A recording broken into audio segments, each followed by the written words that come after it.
Isang mapagpalang araw po sa ating lahat. Ang atin pong pagbubulay sa umagang ito ay matatagpuan sa Lucas chapter 15 verse 10 at ganito po ang sinasabi. In the same way, I tell you, there is rejoicing in the presence of the angels of God over the sinner who repents. Ang ating pong pagbubulay ay ikalimang araw na. So, ito po ay may kaugnayan sa kagalakan sa kaligtasan. Ang una pong nating tatalakayin ay yung mga sumunod na mga verses bago tayo tumungo dito sa pinaka-main verse. Balikan po muna natin ang isang talinghaga na may kaugnayan sa talatang ito.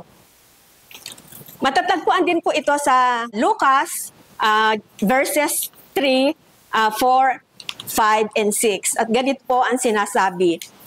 Sinabi ni Jesus ang talinghagang ito, kung ang sino man sa inyo ay may 100 tupa at mawala ang isa, ano ang gagawin niya?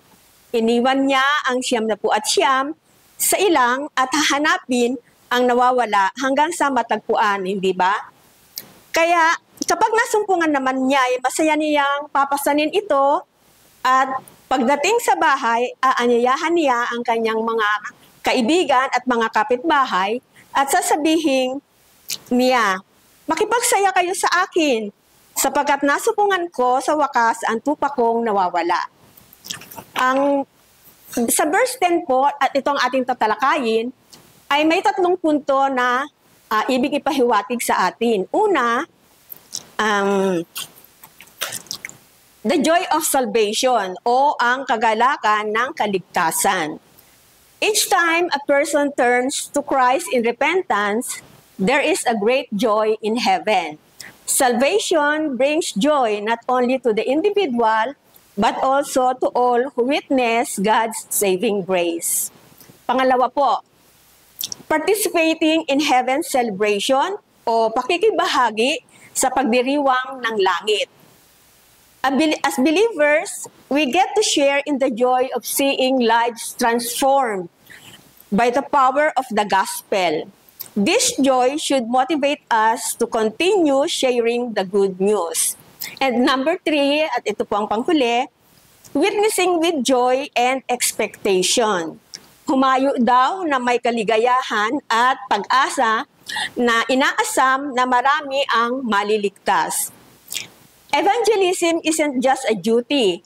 It is an opportunity to witness the miraculous work of salvation as we share the gospel. We should do so with joy, expecting that God will move and save. Tayo po ay manalangin.